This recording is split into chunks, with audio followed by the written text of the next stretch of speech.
Hey, hello everybody. Welcome to our first BlackBird training workshop here on Thursday. Let's see. I think these first one or two. I plan on just kind of giving some tutorial training.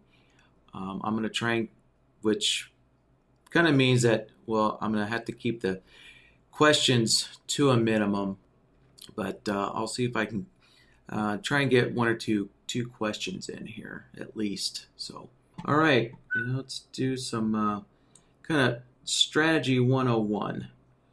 Right. So, before you can even run a strategy here, you do need to make sure that you are connected to some data feed. As long as you're connected to any of these data feeds, it doesn't matter which one, then you can pull up a strategy. Yeah, so make sure your data feed's connected first, and then you can pull up a strategy here. So let's go into the strategies. And so there we go. There's BlackBird. We'll get that on here. And let me just kind of run through the parameters list here. So, and yes, also one other thing, that the NinjaTrader's chart trader must be turned off as well. So yeah, another good point. Let me just close this out, right? So if you have the chart trader on, you'll notice that your strategies will be disabled as well. So, and I think the reason why is because the chart trader buttons will affect your strategy. So I do know that if you hit the close button, it will also turn off your strategies as well. So if you guys want any more clarification on how Ninja's chart trader affects strategies, just contact Ninja support, and they can fill you in on all the details, because I don't know of any documentation that kind of explains how the chart trader can affect strategies. So, all right. So, anyways, let's get the chart trader turned off, and we'll get into our strategies. All right, let's get BlackBird going. All right. So, first setting here. So the first setting, just basically it opens up the main order settings window, right? This is pretty much where 99% of everything takes place. So, for the most part, once you start getting going, you'll just be opening up a preset. You'll just be opening up a saved file that you've got there. So, but I don't have any saved files yet. But even if you don't have any saved files, you can do all kinds of setup. Like, I'll just do something real quick. Let's just make a market order, and we'll just set a stop loss, and I can click OK like that. And we'll get back to that in a moment here. All right, so next step is start auto-enabled. So these settings here are really the same thing as what Raven has. So if you're somewhat familiar with Raven, then you'll understand what these are here. But let me get BlackBird on the chart. All right, so the start auto-enabled on. You notice how it's set to false right now, right? It's set to false, and you notice the auto enable buttons, they are grayed out and they're disabled, right? So the auto enabled is not on, right? It's set to false, so therefore it's off.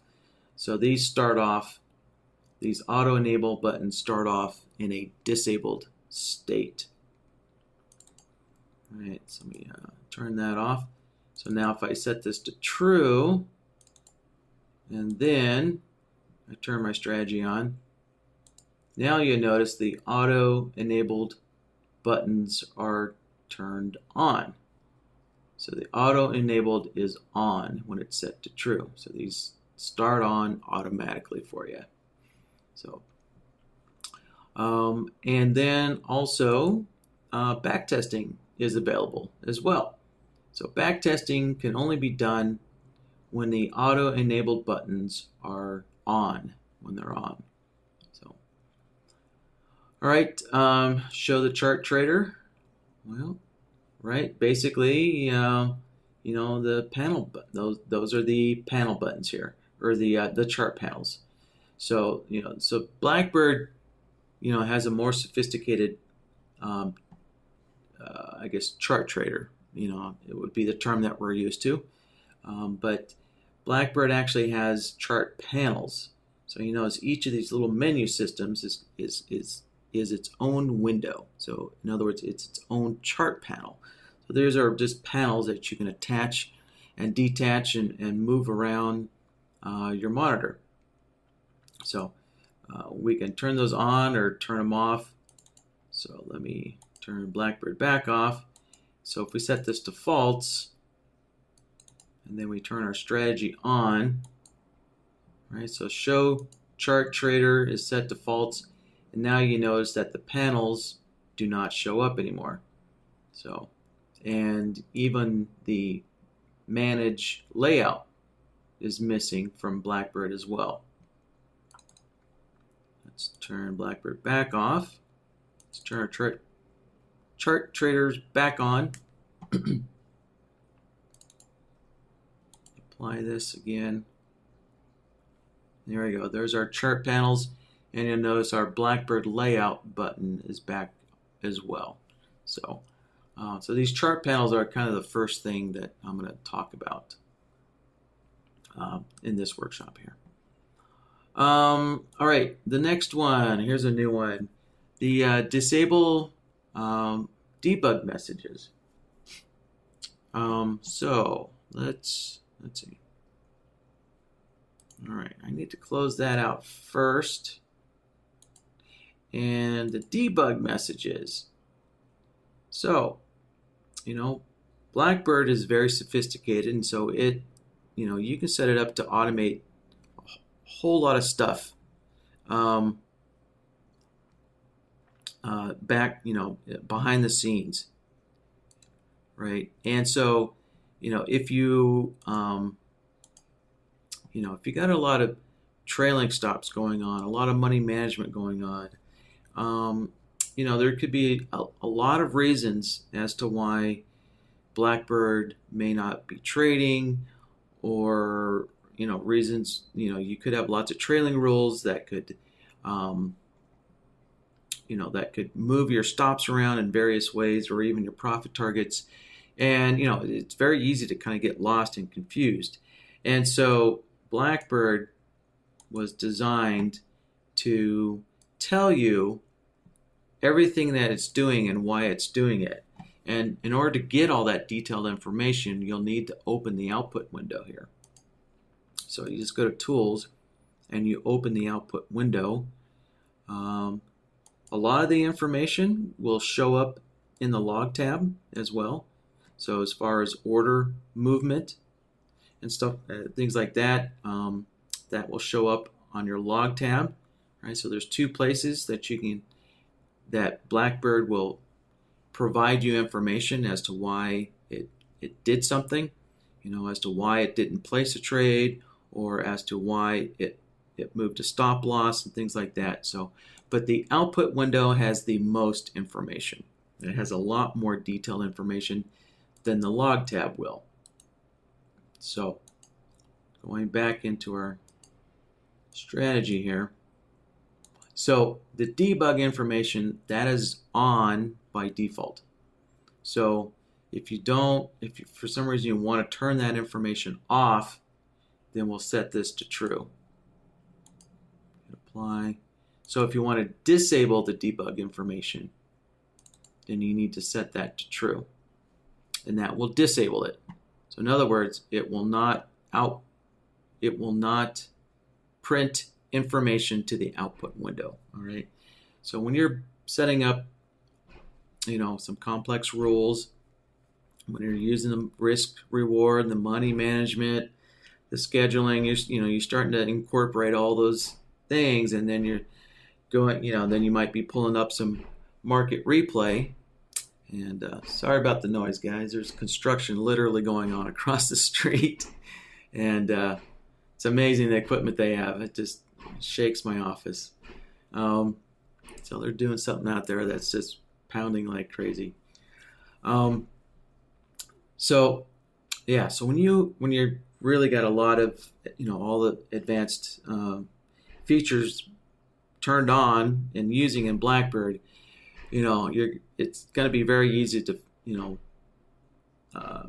get kind of lost yourself and wonder why is BlackBird doing something, and so you're going to want to have the output window open, and and that'll just it'll just output all the windows, and it'll tell you all the reasons why BlackBird's moving orders around or not moving orders, and things like that. All right, so I'm going to set that back to false. And let's enable BlackBird again.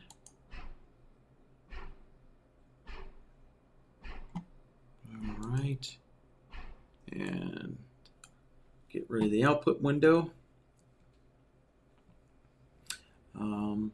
Okay, so first thing I want to talk about are the chart panels.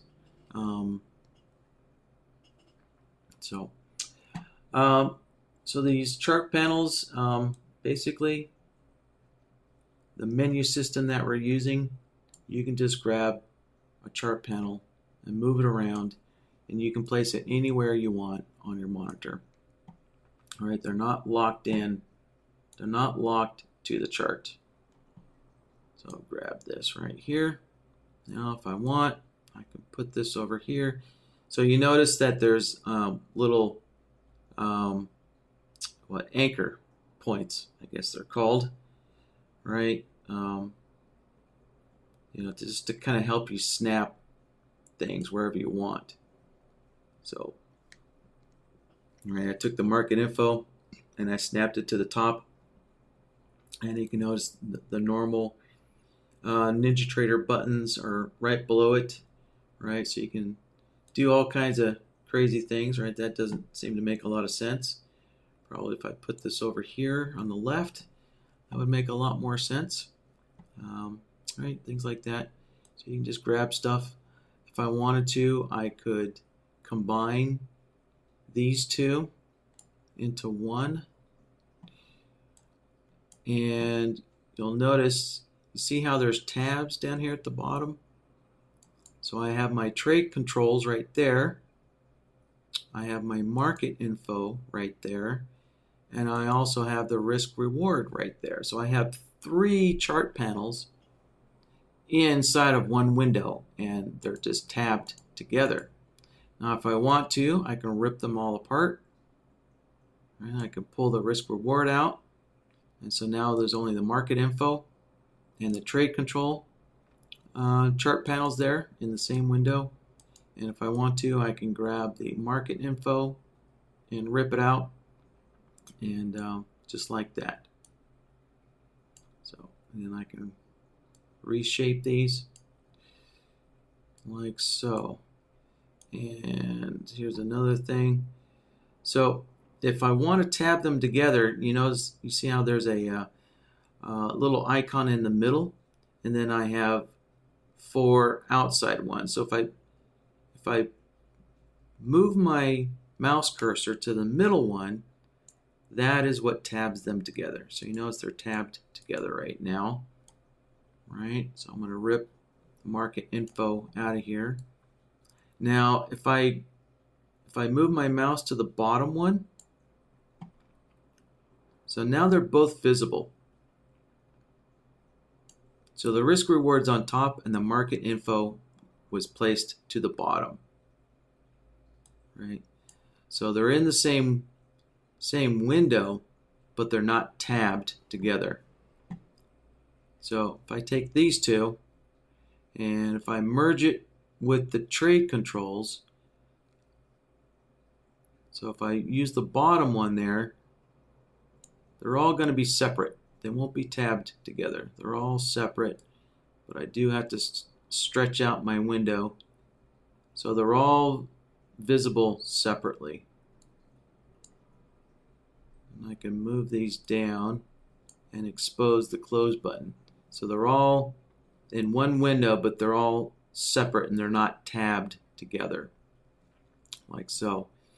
And you'll notice they all have names as well. So if you need to refer to these, always refer to the names, right? So this one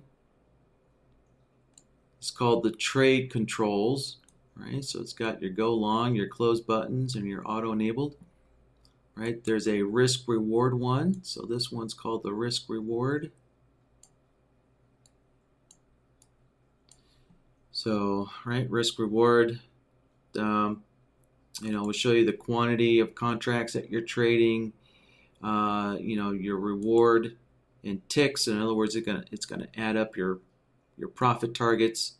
It'll show you your risk by adding up your stop losses, and you can display that information in points, currencies, right? So that's dollar amounts for me, or ticks.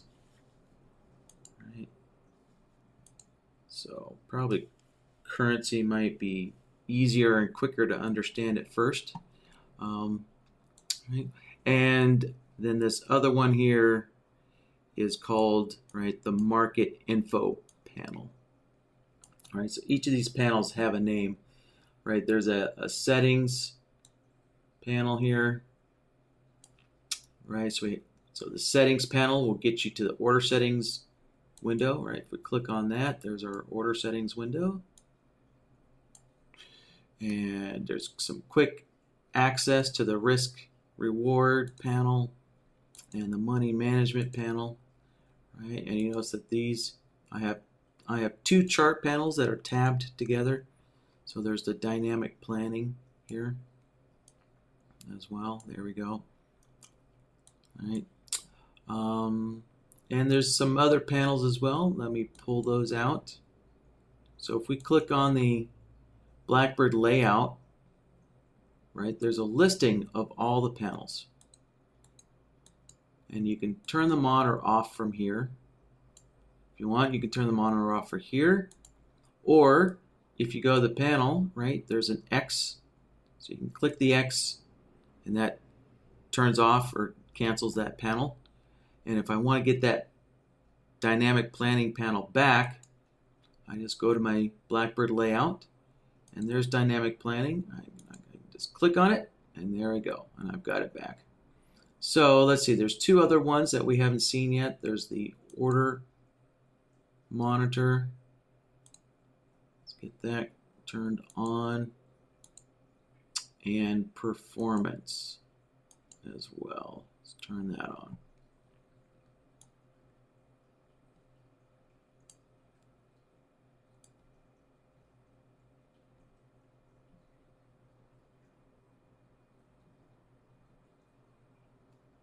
Okay, just a moment here. Let me get these situated. And let's pull out the order monitor panel. So, this is all designed to, fit your preferences as a trader to make you, as efficient as possible when you're trading, when you're using BlackBird. All right, so you can custom design all these panels, move them around to wherever you want. That way it fits your visual preference. The way you like to set your chart up. Okay, I'm just gonna put these out here, and we'll kind of go over them. They're pretty much self-explanatory. Right, so the trade controls, you can simply see by the buttons there. So, right, you've got the auto enabled. So if you have BlackBird set up with trade signals, then then that's what That's when the auto enable and auto disable comes into play, is when you have trade signals set up within Blackbird, so that Blackbird is taking automated trades for you. So, all right, market info. Just some standard stuff here that the Ninja's chart trader shows you, right? So it'll tell you if you're in a position. It'll tell you if you're long, flat, or short. You have a P&L section here, and then the number of contracts. And then, of course, just bid, ask, and last data. The order settings, right? So basically, these are just buttons here to get you into the order settings window here, and to get you to the risk reward window, money management window there, and then a risk versus reward panel here. So if you are a trader that trades using minimum risk reward settings, then this panel here can come in handy and help you out with that. So this risk reward panel really comes in handy. I guess it's better suited when being used with the dynamic planning. So these two windows really kind of go hand in hand with each other. But the risk reward will at the same time just tell you what your real-time risk and reward is. So if you are manually moving your profit targets and your stop losses, instead of letting Raven move them for you, then you can check your risk reward, if that's something that you trade by. But or also at the same time, if you're letting BlackBird automatically trail your stop losses, then, and you want to check what your risk rewards are as well. The risk reward it'll give you the feedback on any kind of trading style that you're doing. So, all right, the next one is performance. So if you're interested in looking at real time, well, actually not real time, but if you're interested in looking at the current performance metrics, so these performance metrics are on realized trades. All right, so BlackBird does not display unrealized data yet, so that'll be coming here later on. And there's two views that you can look at. You can look at individual. So in other words, if you're looking at the individual, that's going to be the performance metrics of just this BlackBird running on this chart, right? If you want to look at all of your BlackBirds, then you can set it to group, and then this will give you the performance metrics for the group of BlackBirds. So, but this group has some requirements for it, though. And let's see, that's not it. The requirements are, if you go to your money management window,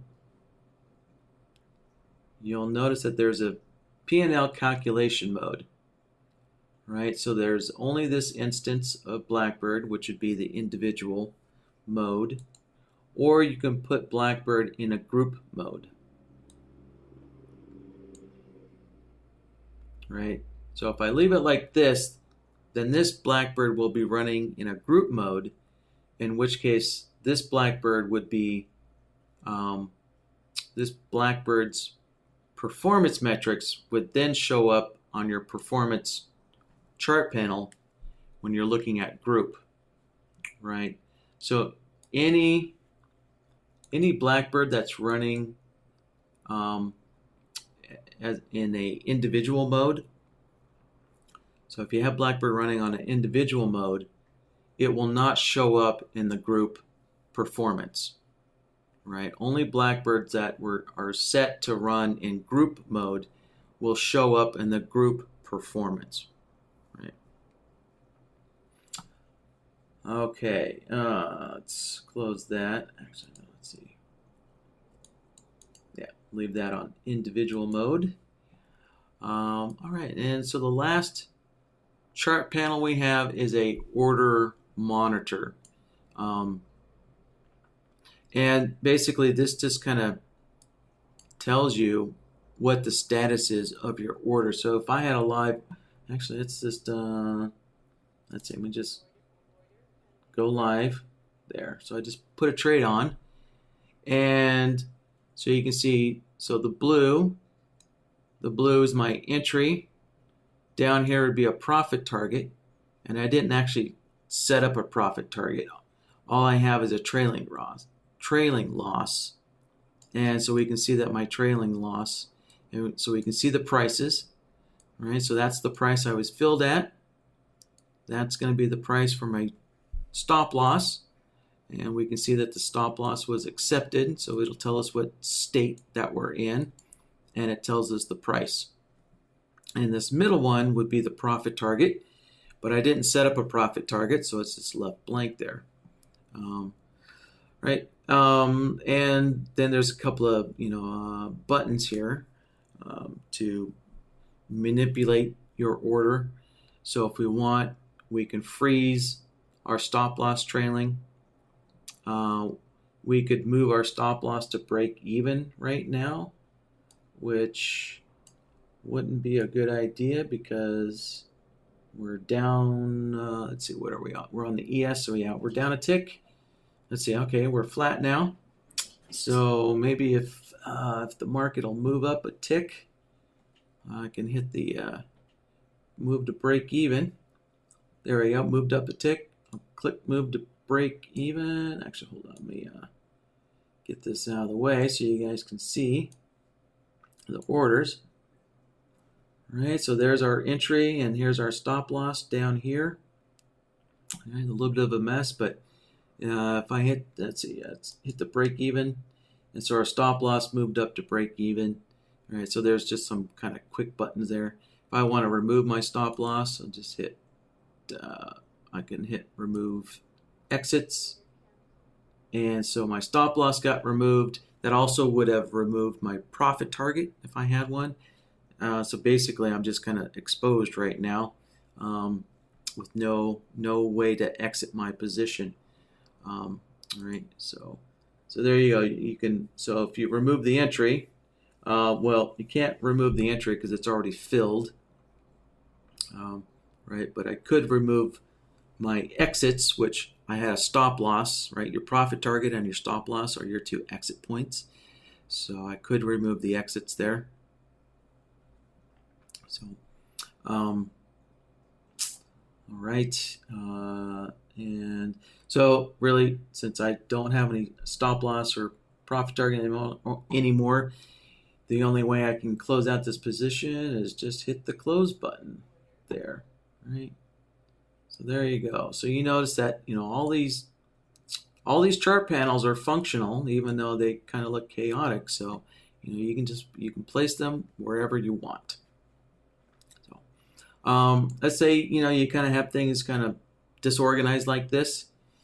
There's a quick way to reorganize them.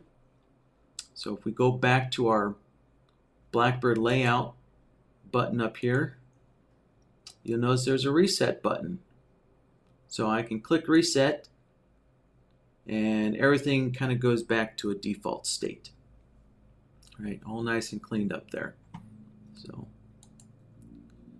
let's turn on the order monitor as well. And I'm going to move that guy over here. There we go.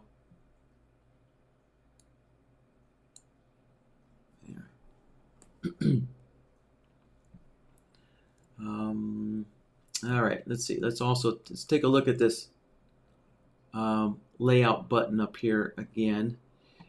All right, so you have quick access to turn chart panels on and off just by removing the check mark or adding the check mark. You can also save a layout, or you can open a layout. So let's say I want to save this layout here. Let's see here. I'm going to kind of move things around a little bit. So you noticed how I was able to move the tabs around. So if you don't like the order of the tabs, you can move them around. So I could have my settings tab on the left. I could have my market info tab on the left like that if I wanted to. Right. So you can just kind of organize anything you want. And let's do another thing. Let's turn on the performance here. So just as an example, I'm going to turn on the performance. I'm going to move it over here.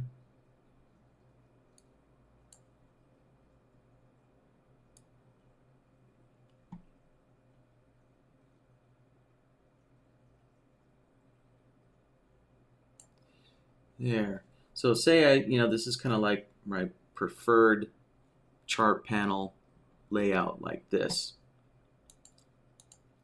I want to save this. All I can do is use the save button and give this a name. So if I wanted to, I'll just call it like my default.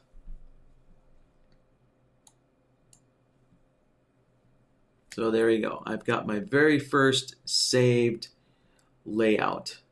So let's reset everything. Right. So there's the standard layout all reset. And if I want to restore my default, right, you can see there's a pull down menu. So for quick access, I can just use the pull down menu, or I can use the open, right, and I can go find the file like that, but I'll just use the pull down menu, click on default, and my chart panels will reorganize themselves just like that. So let's see, what else?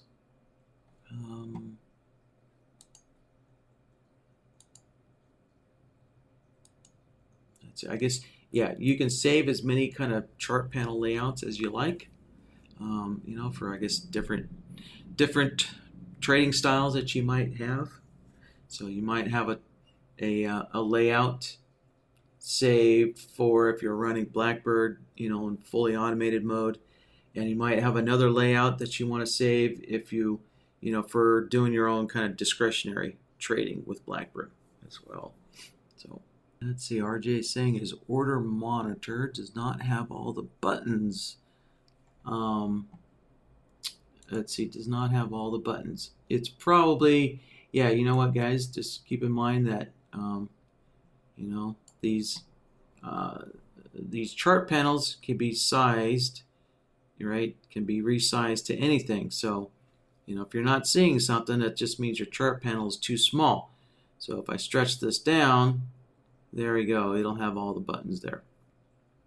So just make sure that you have the whole chart panel, visible, or just make sure you have the window big enough to display the whole chart panel there if you're missing something.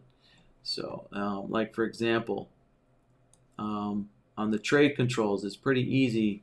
If you got a really small chart, it's pretty easy to cover up that close button.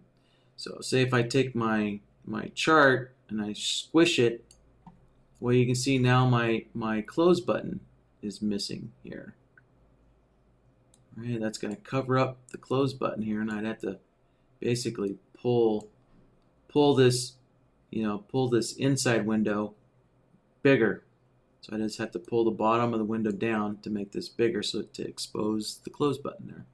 So Weldon's asking if you use the break-even button. I guess he's asking, can you move the stop? So of course, yeah. Let's put a let's put a trade on here. And so if we use the break-even button, Let's see. Wondering, is the market gonna work with us right now or not? It looks like the market's kind of dead. All right, maybe it'll move up one more tick. I can hit the break even button. But in any case, so I guess my point is that if you use the break even button, you can still go grab your stop loss and move it again. Right, so using the break even button is just a one-time event, right? It's just going to move your stop loss to break even, and then you can grab it and move your stop loss to wherever you want to afterwards. So, these buttons here, they are just one-time events. So, although let's see, well, except for the freeze trailing. So if you do click the freeze trailing, then any kind of trailing rules that you have set up for your stop loss will be permanently disabled. Let's see, Julie had a good question here. Julie's got a good question. Account performance, okay, will account performance include trades completed outside of BlackBird? No, that's actually not possible with NinjaTrader. Strategies run kind of like in their own separate memory space, right? So as far as NinjaTrader is concerned, each strategy that you have running, they run in their own memory space and they're held separate. Their trade information is held individually, separate from your discretionary trading, right? If you're trading using Ninja's chart trader, so for example, I've got another chart over here on oil. Let's just say I'm using Ninja's chart trader. Well, actually, let's just put this on ES. Let's say I've got two charts on the ES here. So if I'm trading using Ninja's chart trader, and then I've got BlackBird on another ES, those two trade stats are held separately. There's no way for a strategy to grab the information that from just trading discretionarily. There's no way for a strategy to get access to that information. So the performance information that BlackBird gives back to you only comes from BlackBird. So if you are using, if you are doing some discretionary trading here, say I'm doing some discretionary trading on one chart, and I want to track that information with BlackBird. Basically, you would have to use BlackBird to do that. So, all right. So what you could do, I'm not gonna go into this yet, but that's what the dynamic planning is for. So you can grab this dynamic planning, and you can do some, discretionary trading using the dynamic planning. And right, you can discretionarily trade within BlackBird using the dynamic planning here. So, just execute the trade, and now this trade information will be tracked by BlackBird because it was taken within BlackBird here. So if you like Ninja's chart trader, if you like trading with Ninja's chart trader, what we have is the dynamic planning, which kind of gives you the same thing here, plus a little bit more. So I actually have, the dynamic planning gives you a little more capability, because with the dynamic planning, you can move your profit and stop around before you actually execute the trade. So, but I'll get more into that later on here. So, all right, let's just close that out. Yeah, here's a good question here. Weldon is asking, are you considering a way to add orders to an existing position? Oh, I see. Actually, Weldon is actually talking about, so if you have, let's see here. And I lost a couple of my chart panels here. Just a moment. Let's reset things. All right.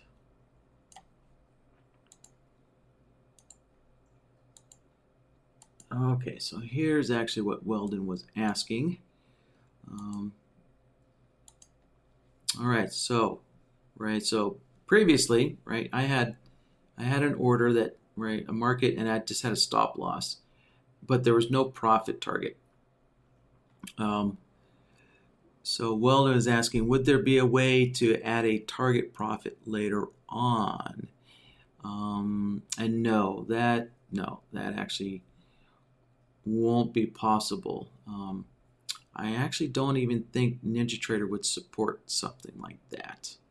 So, and the reason is, part of the reason is just how the exchanges operate, right? So these are called an OCO set, right? One cancels the other. Well, if you submit a stop loss, you can't add a profit target as an OCO set with your stop loss. The exchanges don't allow you to do that. So in order to submit an OCO set, you have to submit the profit target and stop loss at the same time. You cannot throw in a stop loss and then later add a profit target and turn them into an OCO set. The exchanges don't let you do that. You have to submit both your profit target and your stop loss to the exchange at the same time. Of course, then the follow-up would be, well, you just cancel your stop loss and then you submit both together. Sure. However, I don't believe NinjaTrader would support that. So in the meantime, no, we're not considering anything as sophisticated as that. That just gets really, really complicated on how you would handle something like that. Wade is asking, how do you execute the order once you set up the orders? Once you have your OCO order set up? Well, Wade, there's two ways. You can either use the trade control buttons here, or you can use the dynamic planning buttons here, the dynamic planning panel here. So if I want to do a long trade, I can hit the plan long. It's going to show my stop loss. If I want, I can move my stop loss to where I want it to, just below the recent lows. And since I have this order set up as a market order, I don't get to see my entry because it's just going to be at the market. And then when I'm ready, just hit execute. And there you go. I got my fill and my stop loss was placed right where I set it. Okay, so there's the short version, Wade, but I will get into using the dynamic planning in more detail later on here.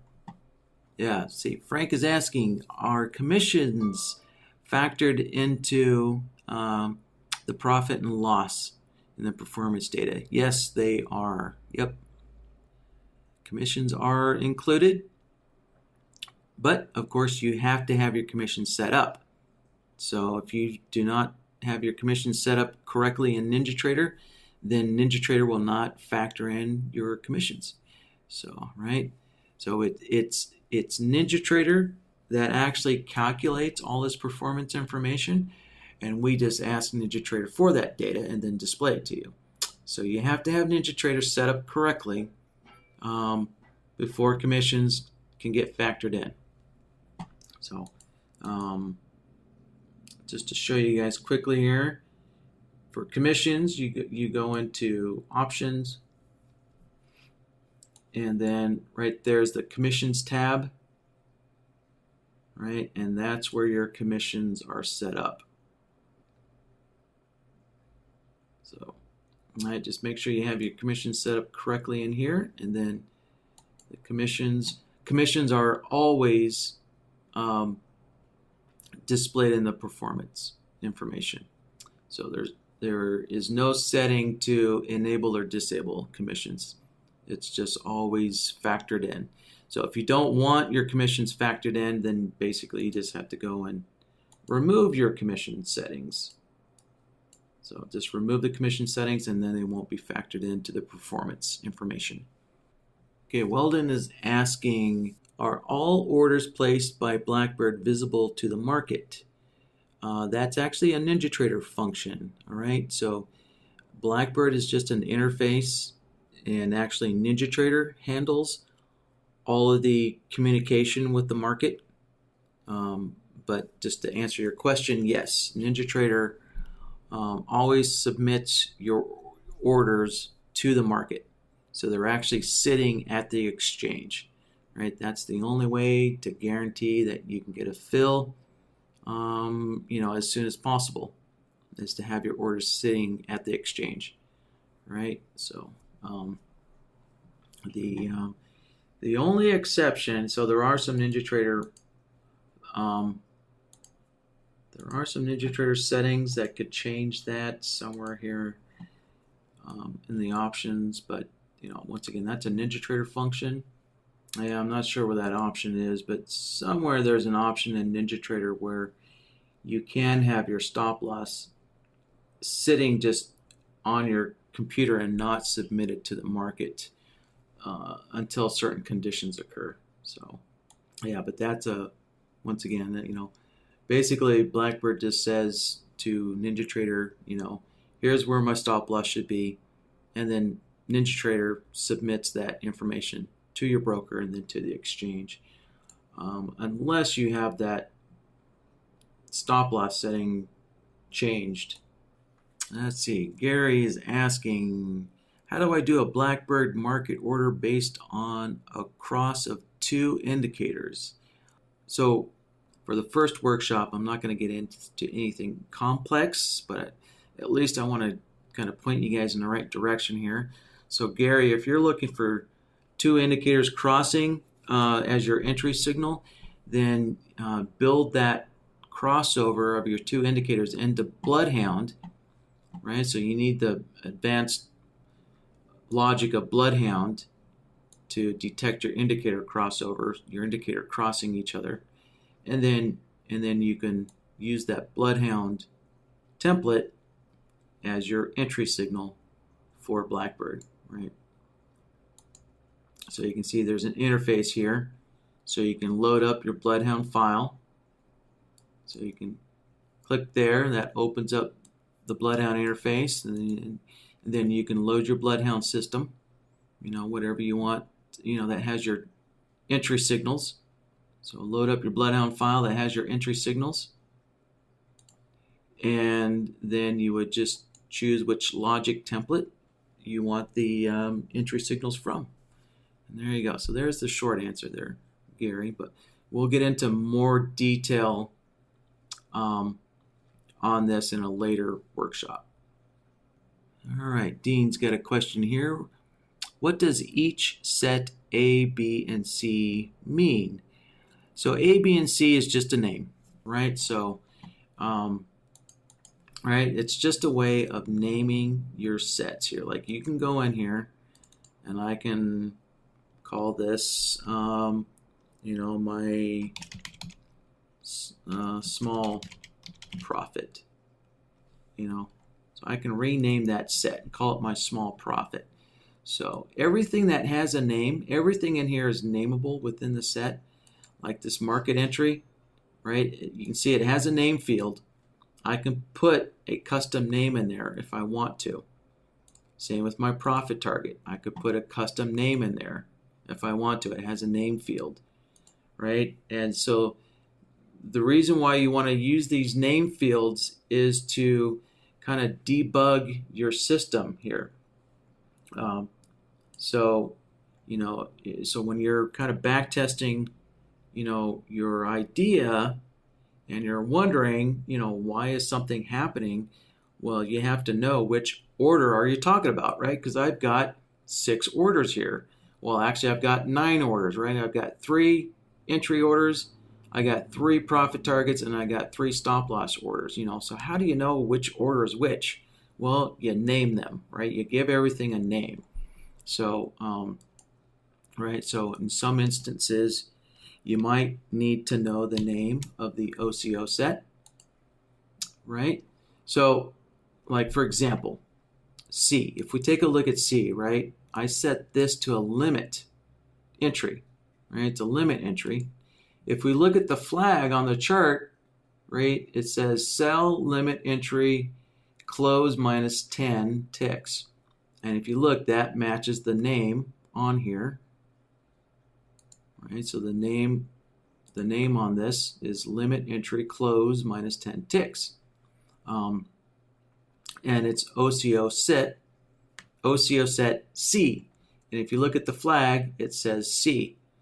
So when you've got order flags out here, you can tell which set that flag belongs to because it has the order set name on it, right? So all these names are kind of helpful to tell you, which orders are which, because I've got 9 different orders here. So the only way to keep track of what's what is to name everything, give everything some kind of a proper name. So everything that we see here is the automatic naming scheme that BlackBird will apply for you. So this is just all automatic, but you can go in here and override all this stuff if you want to. All right. So for example, for set C, say like you want a runner, right? This is pretty common. Trading coaches will teach you to, set A is like your quick profit. Just grab 5 or 10 ticks real quick, right? Your quick profit. B is commonly like a medium profit target, capture some more. And then quite often your third order set would be your runner. So like I could do something like this, no profit target, right? It's just a runner. And so then I could go in here and I could rename C. Instead of calling it C, I could call it my runner, like that. So I can be very specific, So I've got, I've got A, B, and then I've got my runner. All right, this is probably a good question from RJ. He's asking if BlackBird is managing my trade and my computer goes offline, the orders are locked and active where they were at the time of the internet disconnection. Is that correct? Yes, I believe so. That should be correct. Right, so once again, BlackBird does not communicate directly with your broker. BlackBird only communicates with NinjaTrader, and then NinjaTrader so BlackBird tells NinjaTrader where to move the order, and then NinjaTrader communicates that new price to the broker, and then the broker submits that new price to the exchange. Yes, so if for some reason you had a internet disconnect, or a computer failure, then BlackBird would no longer would be either, if you had a computer failure, then BlackBird's not going to be running. If you have an internet disconnect, then BlackBird's not going to get any, new data from the market moving. So therefore, BlackBird's not going to do anything, right? And so your order would just be sitting there at the exchange, at its last, at its last price that that your stop loss was told to be moved to. So I guess just to kind of summarize it simply, if something goes wrong with your computer or your internet connection, your orders are just going to sit at the exchange at their last price before your computer issue occurred. And of course, definitely always have your broker on speed dial in case something like that does happen. So you can call your broker up and have them flatten your trade if need be. Yeah. All right, guys. So let me go over the dynamic planning here for Weldon. He wants to cover the dynamic planning because he's having trouble with the risk management settings here. All right, so let's go into the risk management. Actually, let's do it from the order settings window here.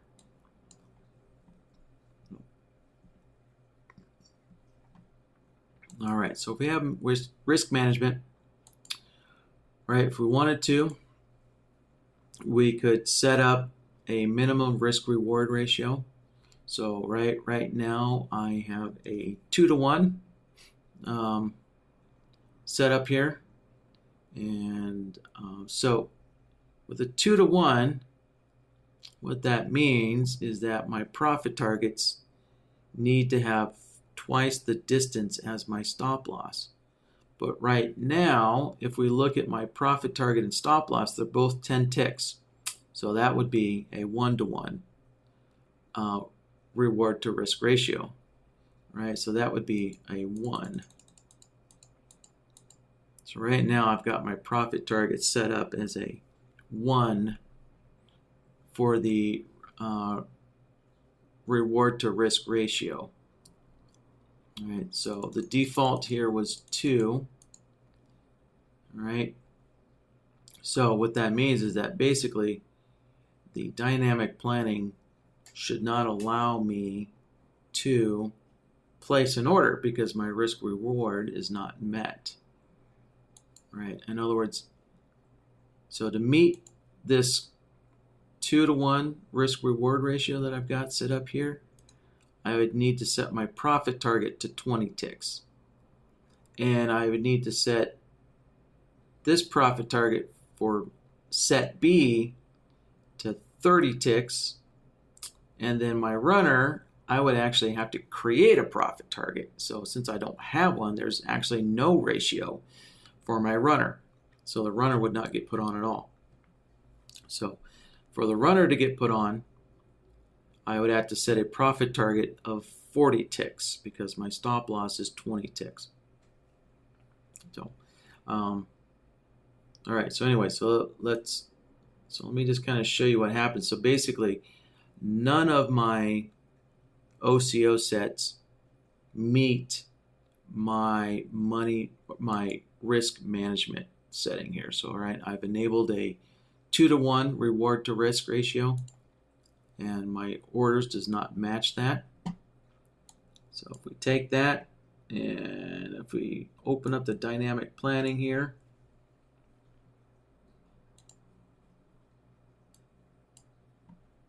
all right, so let's go long here, and so it is going to show me my order flags so that I can actually correct this, right? But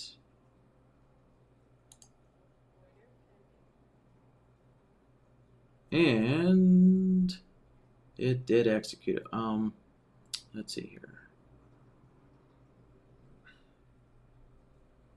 Oh, right. No, sorry.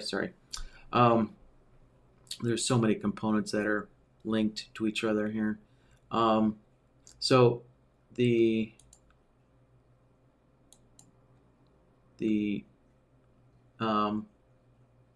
risk reward here, this actually applies to the automated trading. So what you can do, so remember how I just had mentioned that if you have BlackBird fully automated, right, you can actually have your profit target set to an indicator value. Right, I could have my profit target match an indicator value.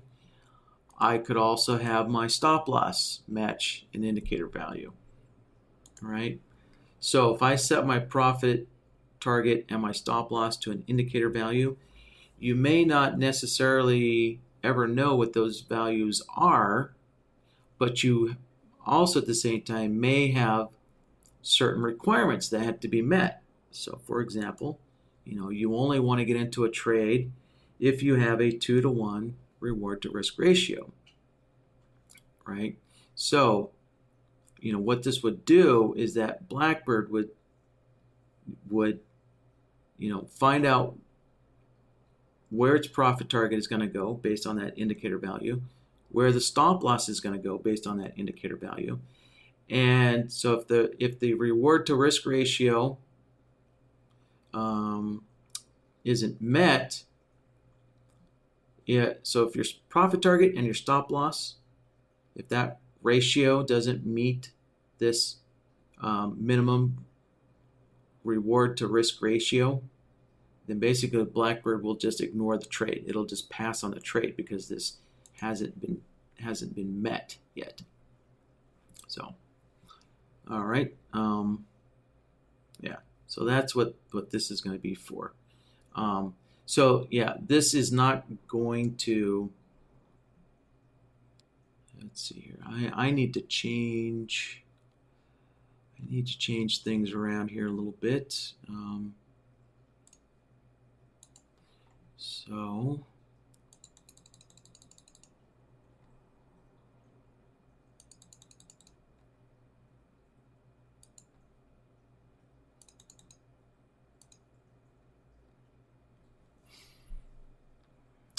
all right. Now, in each of these OCO sets,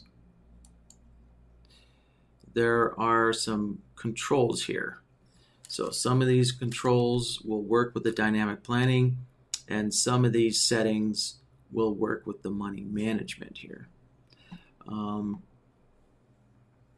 So let's see here. Like the first one, allow upscaling and allow downscaling. Right. So based on some of your money management rules here, when you're using the dynamic planning, the dynamic planner could increase. So with the allow upscaling checked, that would allow the dynamic planning to increase the number of contracts or decrease the number of contracts. All right, so let's say, for example, your runner, right? I have that set to 3 contracts. Let's say that we never wanted to increase the number of contracts for the runner, so I could uncheck the upscaling for that, right? And so what that means is that the dynamic planner would only downscale the number of contracts for my runner.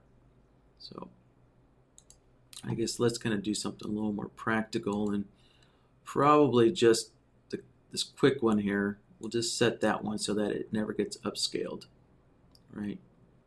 So, and the downscaling. So we had downscaling enabled, and if you notice, the downscaling can go all the way anywhere from 0 to 10, right? So if you want, we can adjust the variance there, like so. And so now, oops, let's turn that back on.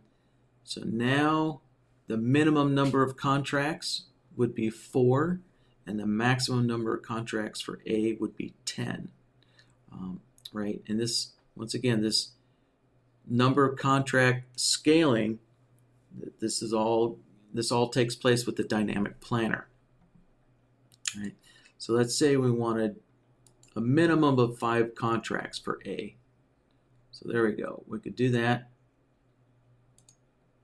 And so now the number of contracts that could be adjusted for set A would be from 5 to 10. Okay.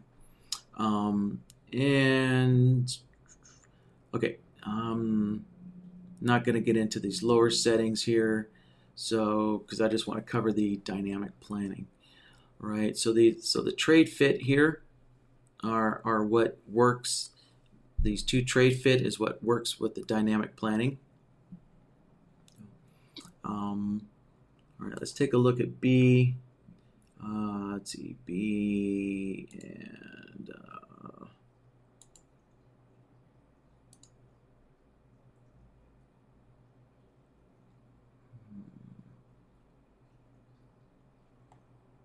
let's see.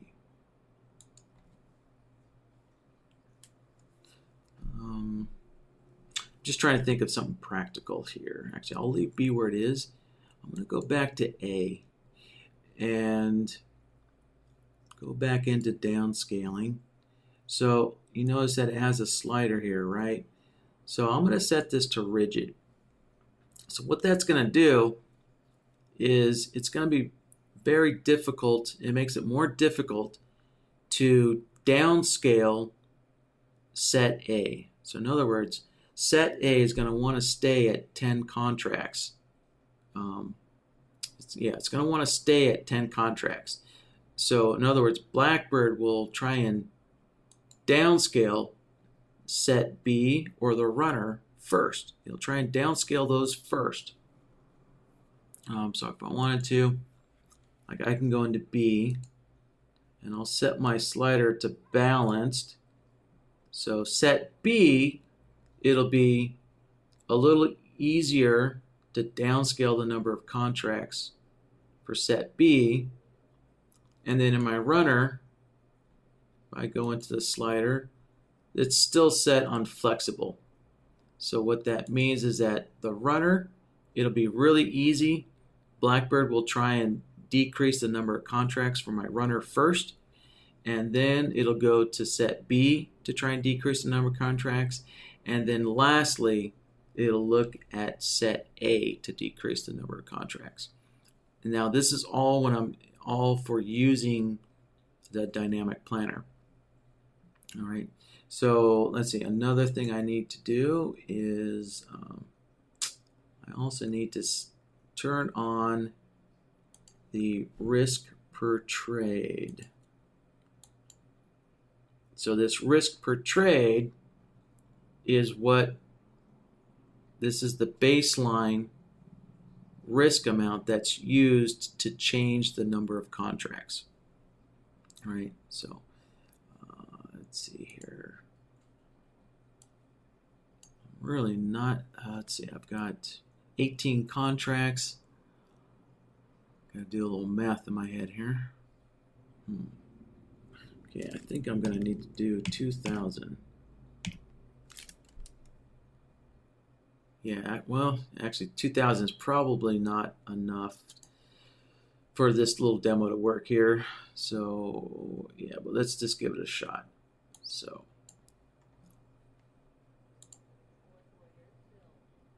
all right, let's go into the dynamic planning. And all right, let's take a look at this. So you'll notice, let's see. So look at my runner entry here. You'll notice that the number of contracts is constantly adjusting. It's going anywhere from 0 to 2 to 3 as price is moving up and down.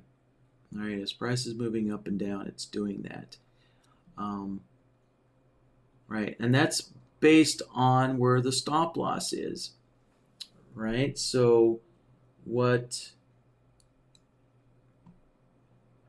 BlackBird is doing is, if you look at my risk, right, so we're looking at the risk reward chart panel here.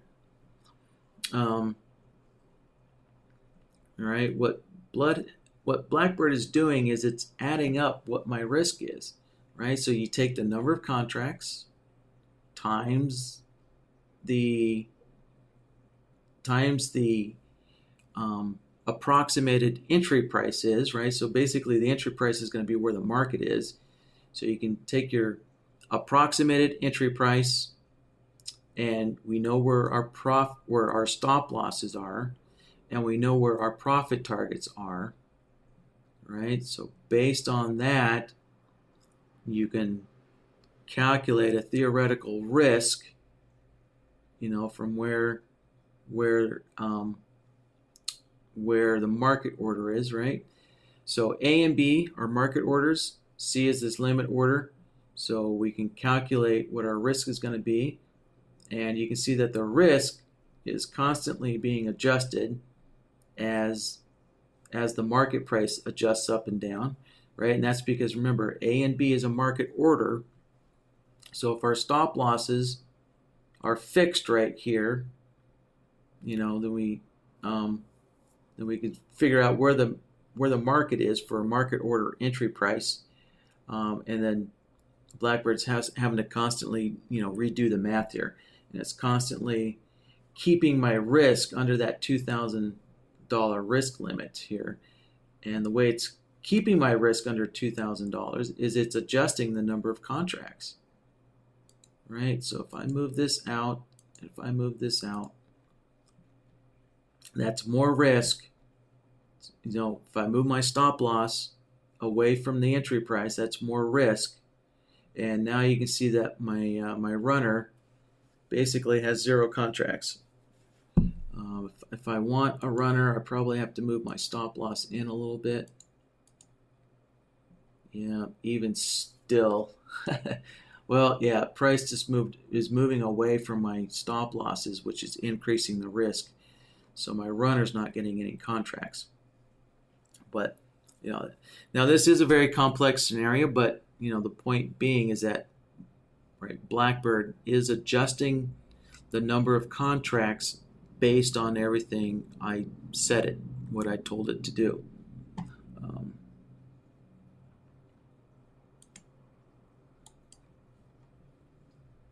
Right, so that's really kind of one of the most powerful features of the dynamic planner is you can go in here, you can set yourself constraints like a maximum number of contracts. So say like I didn't want my contracts to go more than 15.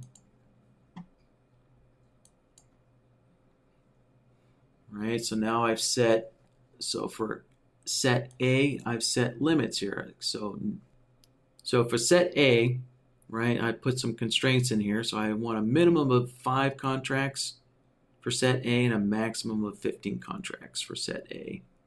And at the same time,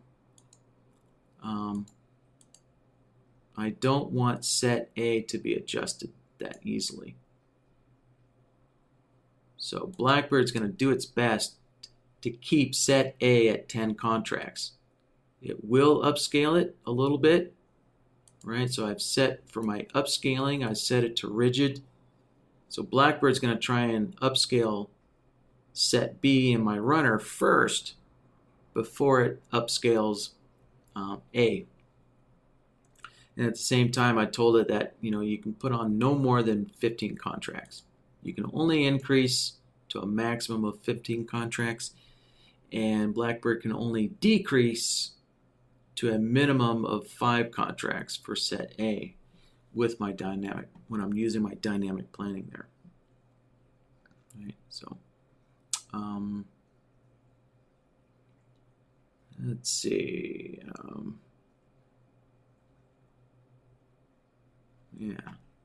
So just to kind of summarize again. So in your OCO order sets, right, the trade fit works with the dynamic planning. And in your money management, the trade fit here works with the dynamic planning. But the minimum risk reward ratio, that is working with the automated entries for BlackBird, right? So this works with the entry signals section here, right? So we have the entry signals to automate the entry points. So the risk trade fit is working with the trade signals here. All right. Okay, so let me cover some of the other dynamic planning here. And also, so the contract scaling, right, that is only possible when you have the scale to fit button turned on. So if I turn this off, you'll notice that it's actually turn it off, and I need to reset it here actually. There we go. So there, the number of contracts now are going to just stay fixed. So I can move stop losses around, and the number of contracts is not going to adjust any. So if you want that contract sizing. You know, if you want the number of contract sizing, you know, if you want that functionality, you just need to use the scale to fit button. And now you can see all the number of contracts for my orders have all adjusted now.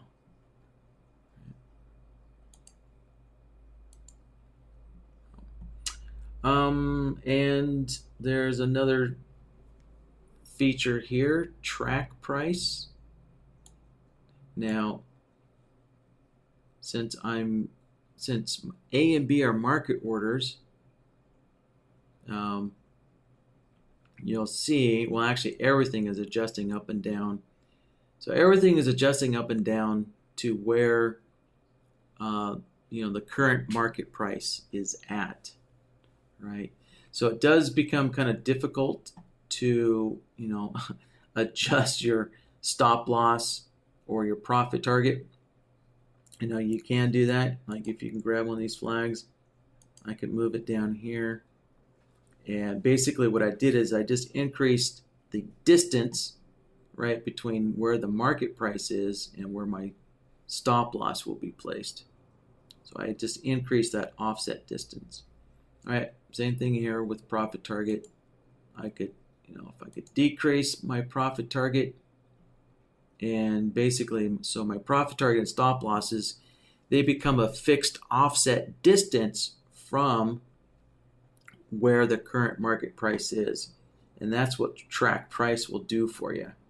So, but normally, you know, we imagine that people that will be using a dynamic planner, that they'll probably use most people will want the track pricing turned off, because they'll want to just set their stops, you know, based off of various support and resistance areas that they see, right? So I pull both my profit targets in here like so.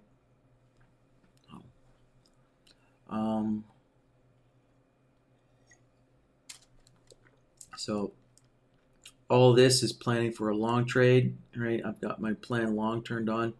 So if I change my mind and I want to go short, I can just click the plan short button and it'll flip my orders around there and help me prepare for a short trade. And once I have everything set up, I can just hit the execute button.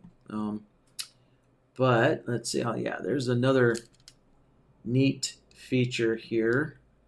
Right, so my runner, that's a limit order. So that's why I can see my entry flag, because it's a limit order, right? Market orders, well, that's just going to be where the market price is. So we don't put the entry flags on there for market orders, right? So a limit order flag will show up, and you'll see it says limit entry. Right, it says plan sell limit, and it says it's a limit entry. So I can move this anywhere I want. And if I move it on the other side of the market, so say I move it down here, you'll see it actually turns into a stop limit. So if you read the text, it says sell stop limit now. So now it's turned into a stop limit. The name is still called a limit entry close -10. That's the name. So the name doesn't get changed, but in capital letters it tells you the order type. So now it's a stop limit entry. So if you look at the capital letters, the all cap letters, it'll tell you what type of an order is. And so there we go. So now it's back to a limit order. And so if I move this below price again, way down here, it turns into a stop entry. So it turns into a stop limit entry.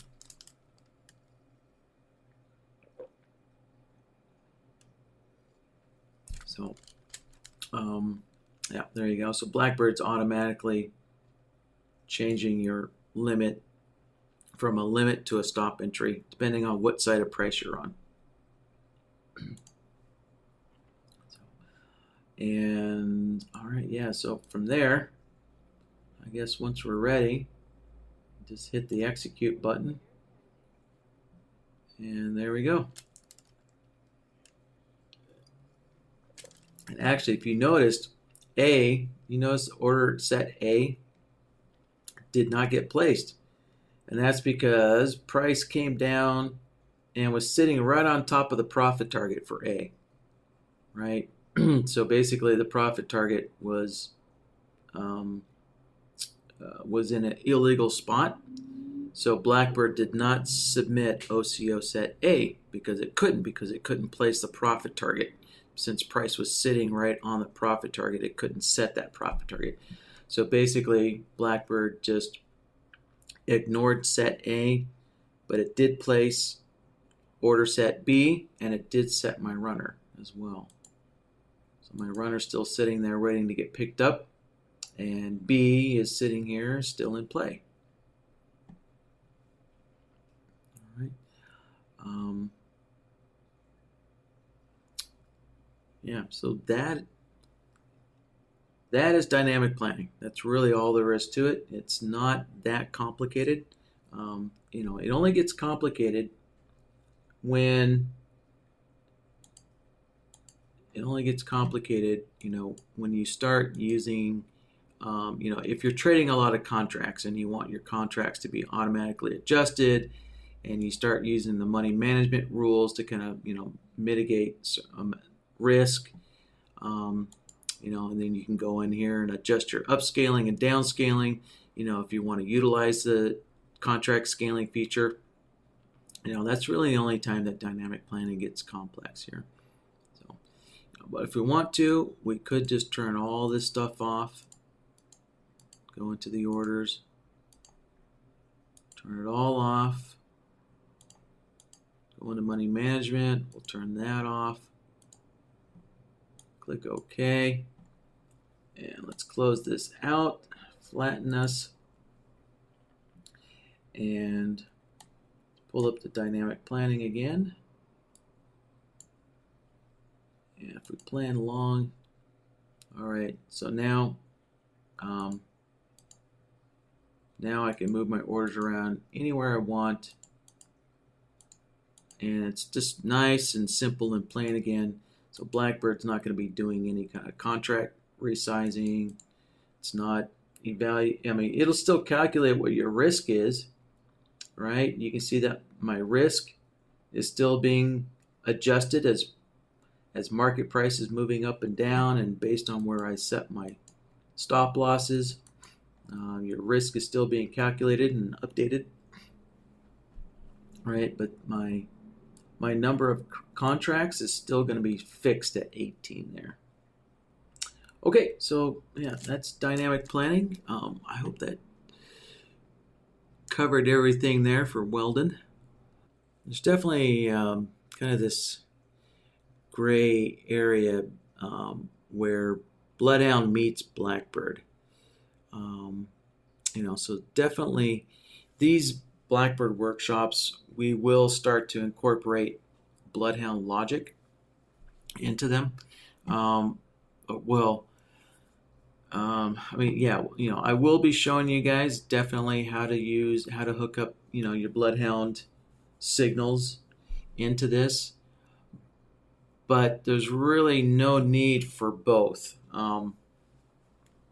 right? So if you, if you have questions about, setting up Bloodhound signals that you want to use in Blackbird, well, setting up those Bloodhound signals is totally separate from Blackbird. It has nothing to do with Blackbird.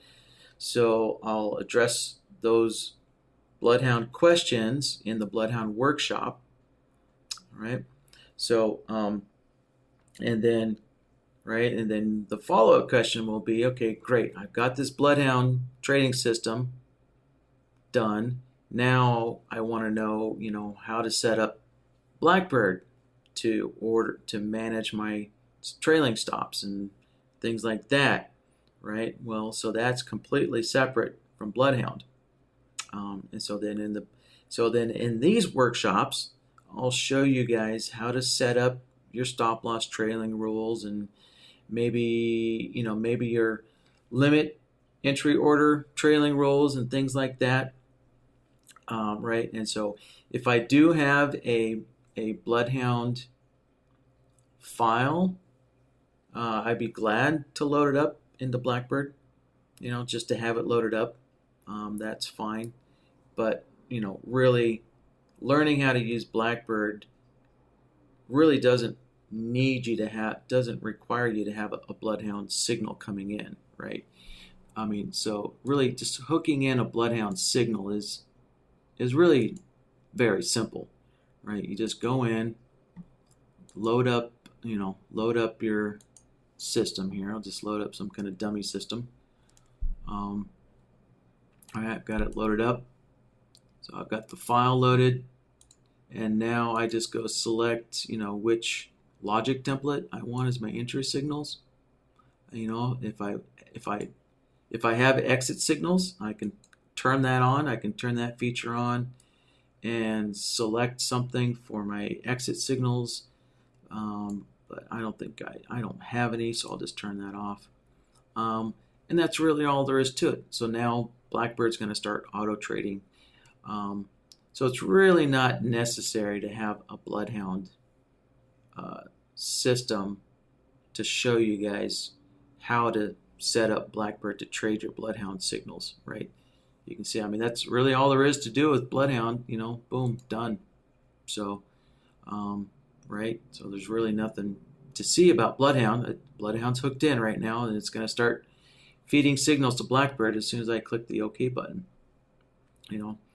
So now the real question is, answering your guys' questions of how to set up your stop losses and profit targets and things like that. So yeah, so they really are, they since Bloodhound and BlackBird do two totally separate things, right? They're two totally separate components. We really don't need a workshop that has them both, because they are completely independent. And where they do meet, is just this simple interface, and it's really that simple. So where they do meet, there's not much to talk about. So,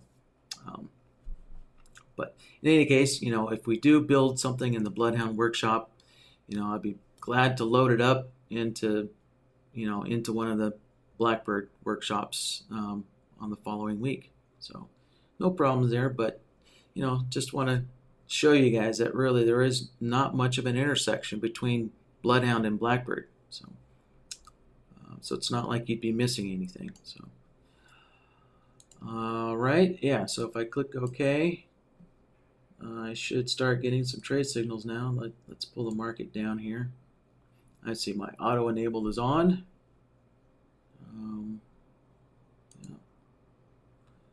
Yeah, let's see, do I have any money management rules? No, my money management's turned off. And there we go. Right, two market orders, A and B. Right, market order A and B went in, filled. I've got this limit order sitting way up here. I can pull that down now, and there you go. So that's as simple as it gets. All right, well, guys, I hope to see you guys next Thursday and tomorrow in the Friday Bloodhound training workshop. But I hope you guys see you next Thursday. We still got a lot to cover with BlackBird here. And just keep an eye on your emails. So from time to time, we will be making updates to BlackBird, just kind of polishing it off there. Putting in the finishing touches, simple things like, making these buttons a little more easier to read, when it's depressed versus not. So things like that, right? Okay, well, thank you guys. I appreciate your questions, and I need to go drink a big glass of water now.